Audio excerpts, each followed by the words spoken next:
Pwede ka ba gumawa ng breakdown prices ng setup mo, boss? Yung lahat ng nakita sa video mo nang magka-idea man lang. Sige, let's go. Monitor mount 800, Kurui G2411P 6K, Uhor standing desk 5K, nataas at nababa. Coiled cable, 400 pesos. Aula F75, 2,600. Felt mousepad, 80 pesos. Folding light, 400 pesos. Attack Shark R1, 1K. ME6S mic, 1,500. UKZ, 200. Apollo Supreme Pro, 600 pesos. LED clock, 200 pesos. Plants free, bigay ng GF ko. Ashley Love JM. Now, punta naman tayo sa baba. Cable tray, 300. YLW at Vention na USB hub, 400 pesos yung dalawa. Omni extension, 800. Ang total ng setup natin ay 20,280.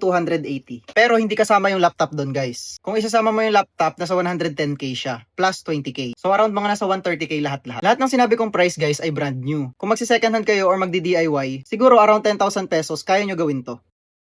So, nakatulong. Follow me for more. Let's go.